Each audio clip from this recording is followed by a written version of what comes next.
There is a particular kind of silence that only exists inside an old equipment shed in the middle of winter.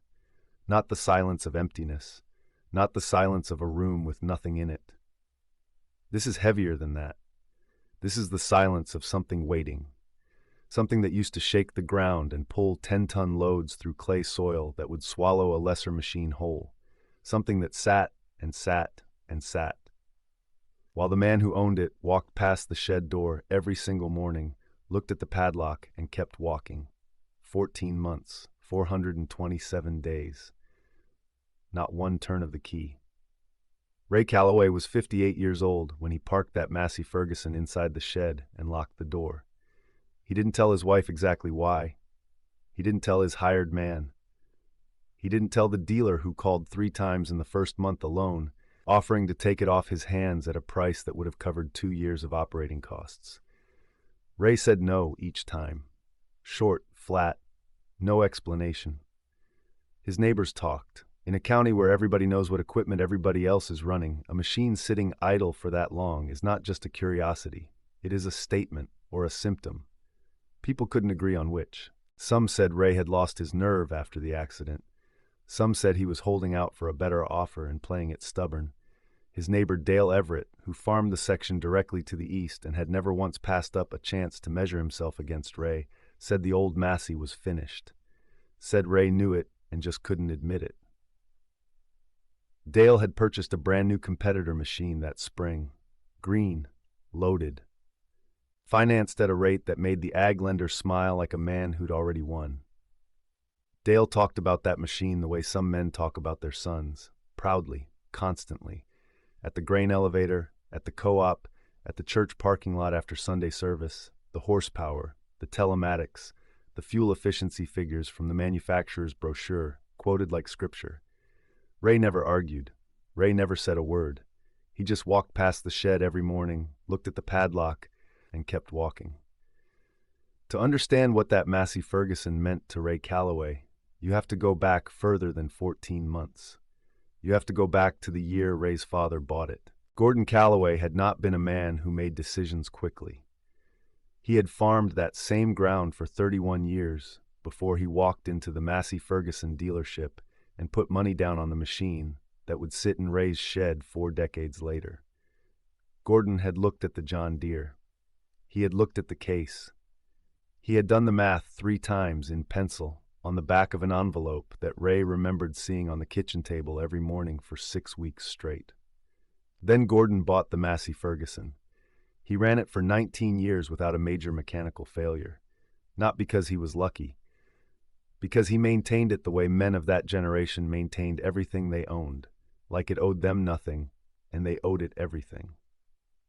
Oil changes that were never late, filters that were replaced before they needed replacing, a preseason inspection that Gordon conducted himself every single spring before the ground was even soft enough to work. When Gordon died, the machine passed to Ray the way land passes, not with celebration, with weight. Ray had farmed alongside his father for 11 years before he farmed alone.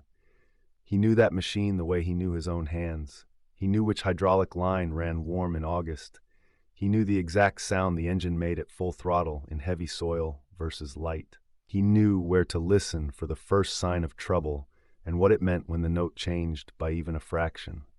That knowledge had been built across decades, across seasons that broke other men and other machines, across a drought year that cost his neighbor 300 acres and a flood year that taught Ray exactly where his tile drainage needed work.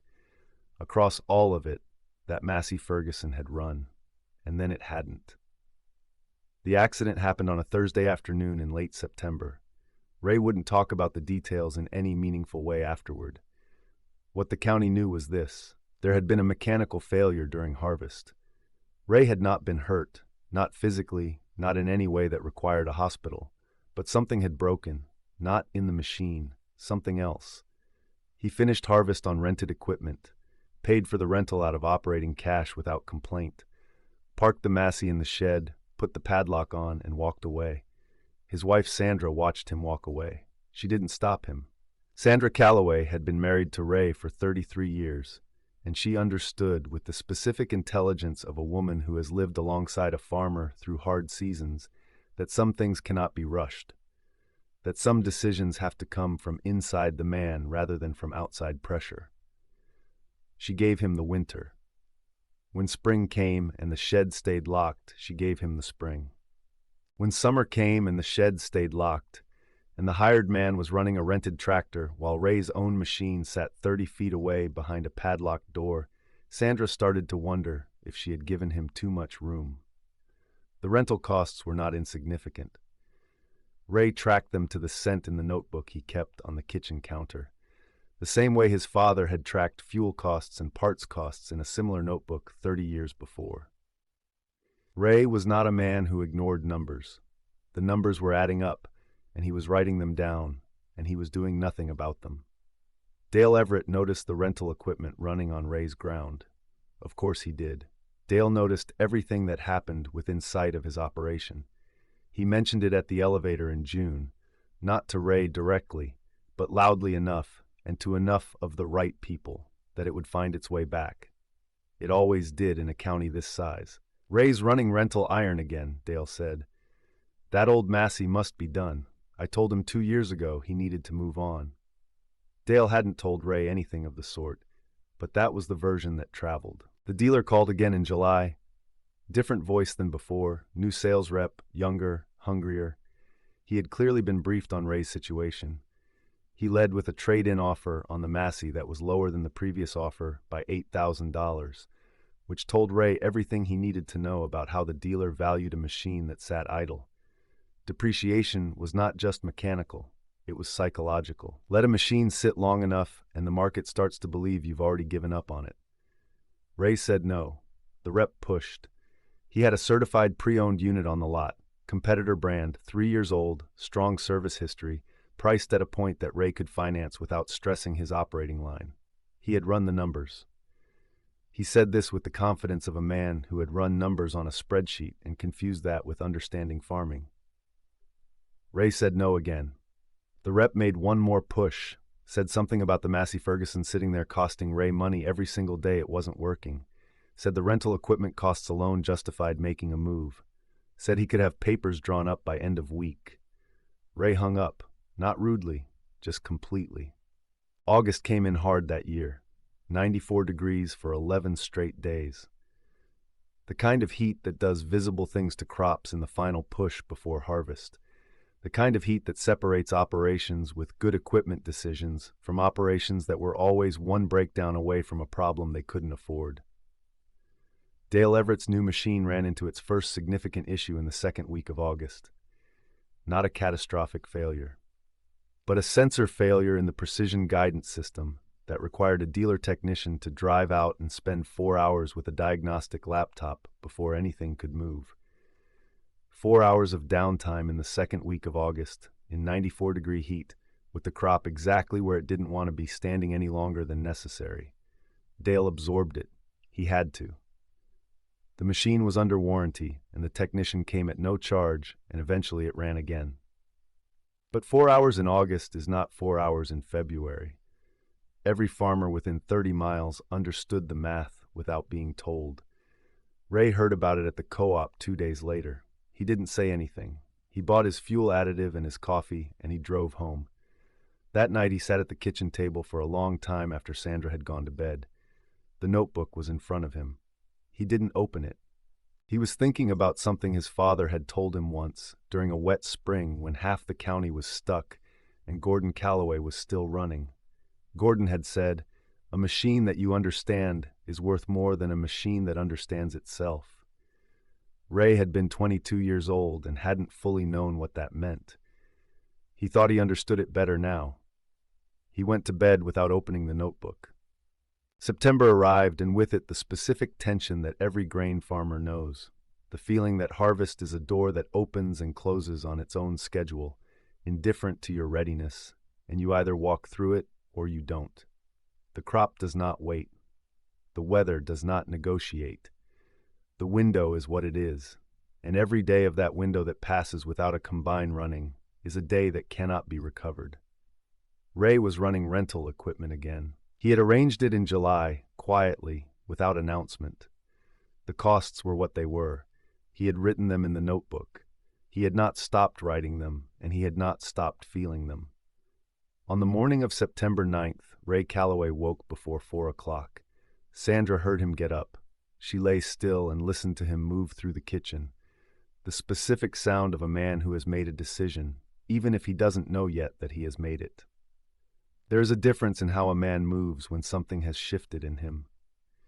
She had lived with Ray long enough to know the difference. She heard him go out the back door. She heard him cross the yard. She heard the metallic sound of a padlock being worked. She heard the shed door open.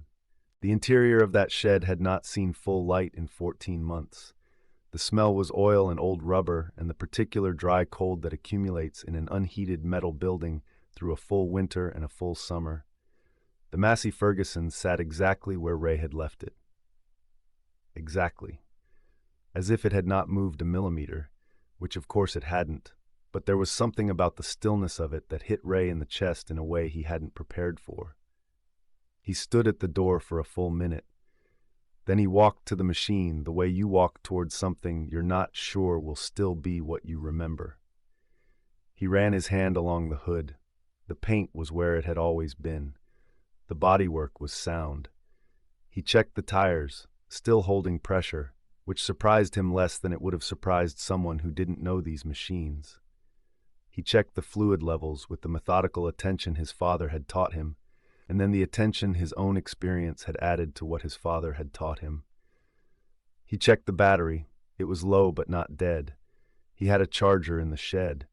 He connected it and stepped back and waited. While he waited, he walked every inch of that machine in the dark with a flashlight, looking at every component he had ever had reason to look at, and several he hadn't.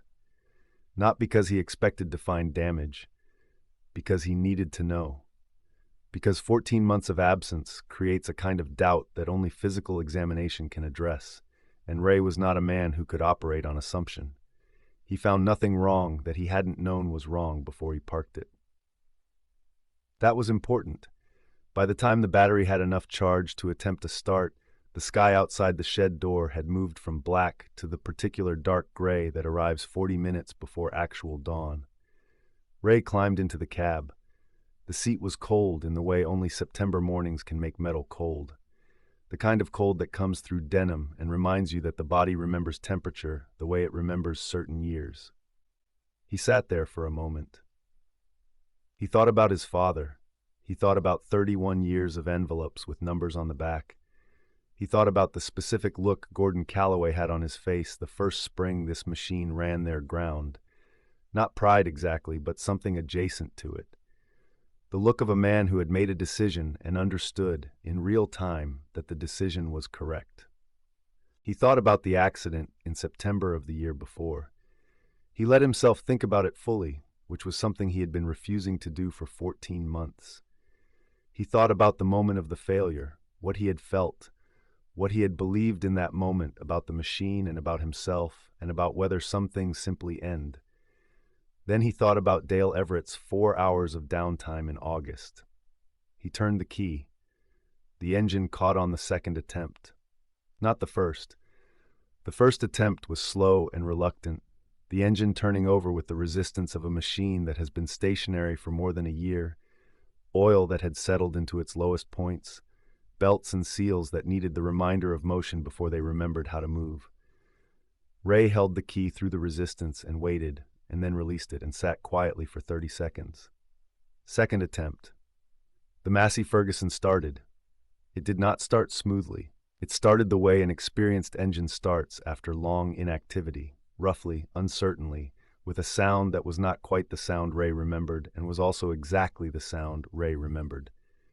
He sat with his hand on nothing, not touching any controls, letting the engine run through its own uncertainty and into its own rhythm. It took 4 minutes. At 4 minutes, the engine was running the way it had always run. The sound that Ray had learned over years of operation, the specific note at idle that meant everything inside was rotating the way it was meant to rotate, was present. It was there. It had not gone anywhere in 14 months of silence. Ray sat in the cab of that Massey Ferguson for a long time without moving it, just listening. The way you listened to something you thought you might have lost and have now found to be intact. The sky outside the shed door moved from dark gray to light gray to the first actual color of morning. Sandra Calloway saw the shed door open from the kitchen window. She had gotten up at 5:30 and made coffee and stood at the window in the specific way she had been standing at windows for 33 years of mornings, watching the yard, watching the light change, watching for the things that told her what kind of day it would be and what kind of man her husband would be inside it. She saw the shed door open. She saw the Massey Ferguson back out of the shed. She stood at the window with her coffee and watched Ray Calloway drive that machine across the yard toward the equipment lane that led to the east field. The field his father had farmed first. The field Ray had driven behind a tractor before he was old enough to drive one himself. The field that every significant moment in the operation of this farm had either begun or ended on. She didn't go outside. She didn't call anything to him. She watched him go, and she drank her coffee, and she understood that something had ended and something else had started, and that the distinction between the two was the engine sound moving away from her across the early morning. Ray ran the machine across the east field twice before he brought it back to the yard. Not harvesting. The equipment wasn't configured for that yet, and the prep work would take the better part of a day.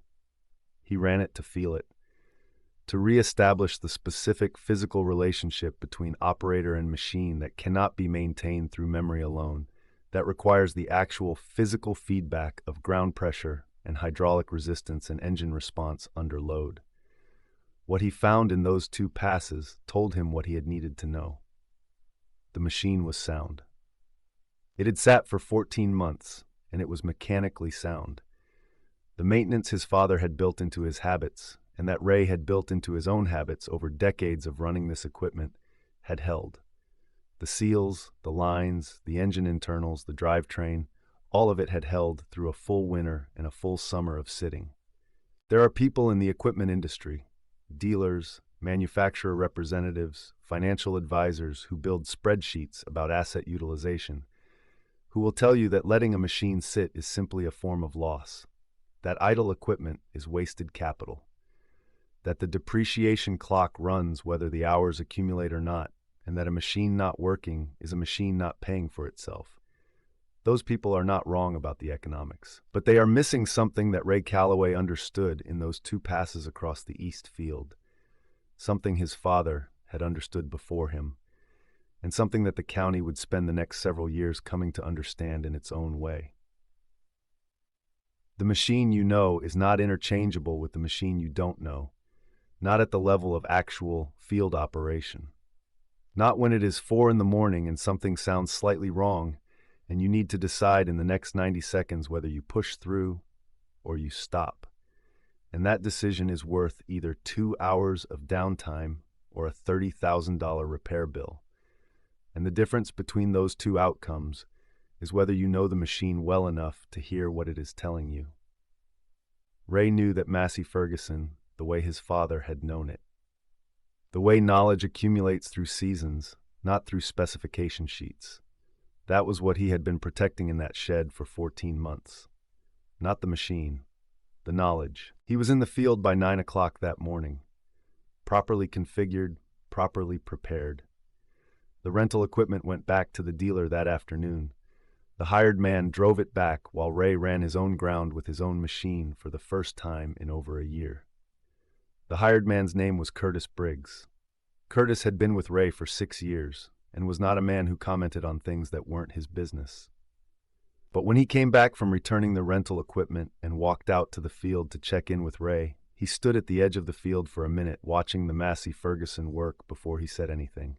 Then he said, "Sounds right." Ray didn't look back. He said, "Always did." That was the end of the conversation. Harvest that year was not simple. It was not the clean, efficient, weather-cooperative harvest that farmers describe when they are trying to encourage a younger generation. It was wet in the first week and dry in the second and wet again in the third, which is the kind of harvest pattern that punishes any mechanical weakness with the specific efficiency of a system that does not care what your payment schedule looks like. Dale Everett's machine had a second issue in the third week of October. This one was more significant than the August sensor failure. This one involved the feeder house and required a parts order from the dealer and 3 days of downtime during the wet stretch when downtime was most expensive. Dale absorbed it with the specific silence of a man who is no longer talking about his equipment at the elevator because the equipment is no longer giving him anything to say. The warranty covered the parts. It did not cover the grain that sat in the field for 3 days in October rain. Ray ran through that same stretch of weather without stopping, not because he had better luck, because he had a machine whose failure points he understood well enough to anticipate rather than react to, a machine whose maintenance history he carried in his own hands rather than in a dealer's service database. When the conditions pushed, he pushed accordingly.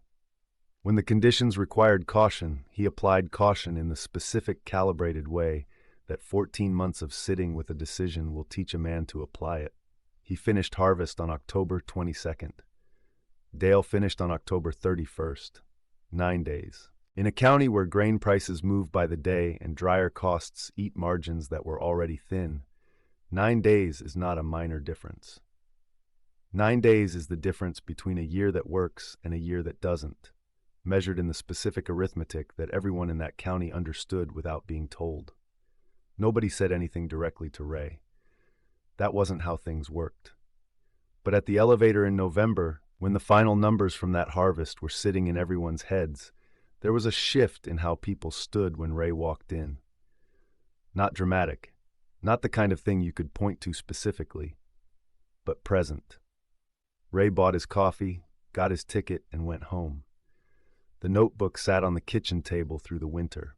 Ray had filled 31 pages of it across the 14 months the Massey Ferguson had been locked in the shed. He had written the rental costs, every one of them, to the dollar. He had written the opportunity cost estimates, which he had calculated with the same pencil-on-paper methodology his father had used. He had written observations about the market, about competitor equipment performance as reported at the elevator and the co-op, about the dealer's behavior across the 3 phone calls, and what that behavior told him about how the dealer valued his situation. On the last page of that section, in writing that was smaller and more careful than the rest, he had written one sentence. The sentence was not about the Massey Ferguson specifically. It was about the nature of decisions, about what it means to hold a position when the pressure from every external source is pointing toward abandonment, about the difference between a decision that needs more time and a decision that needs to be reversed. Sandra read that sentence once, in February when Ray was out checking on the cattle. She did not mention it to him. Some things don't need to be mentioned. Some things just need to be true. The following spring, Dale Everett traded his 2-year-old machine in at the dealership. The trade-in value was not what he had been quoted when he bought it. It never is. The dealer was apologetic in the specific way dealers are apologetic when the numbers are what they are, and there is nothing to be done about them. Dale bought a different machine, not a Massey Ferguson, but something that represented a recalibration. A step back from the leading edge of precision technology towards something more operationally straightforward, something closer to the center of the market where the maintenance ecosystem was broader and the parts availability was better and the dealer dependency was reduced. Nobody at the elevator made a point of this, but everybody at the elevator understood it. Ray put 412 hours on the Massey Ferguson in the year after he started it. The machine performed without a single unplanned stop. Not one. The planned maintenance came when the hours said it should come and cost what it had always cost, which was a number Ray could quote without looking anything up because he had been paying that number his entire adult farming life. The dealer called once more, in March. Not the aggressive young rep from the previous summer. Someone older, more careful. He led not with trade-in value but with a question. Asked how the machine had come through the season. Asked what Ray thought of the performance. Ray told him. The dealer listened. Then the dealer said something that surprised Ray. He said he had been watching Ray's operation for a long time. Said he had noticed what happened that harvest. Said there was a truth in what Ray had demonstrated, that the industry was not always good at communicating. That the relationship between a farmer and a machine, built over years, had a value that didn't appear on any balance sheet he had ever seen, but showed up in October numbers every single time. Ray said he appreciated that. He did not buy anything from that dealer. But he did not hang up either. There is a particular kind of silence that only exists inside an old equipment shed in the middle of winter.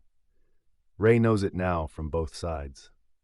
From the side of a man walking away from something he isn't ready to face, and from the side of a man who eventually faced it and found that what he'd been protecting was still there, still sound, still capable of doing what it had always done. The Massey Ferguson sits in that shed again now, in winter. But the padlock is different, not locked against something, just locked against the cold and the dark and the ordinary passage of time between seasons. In spring, Ray will open the door. He knows exactly what he'll find. He's known all along.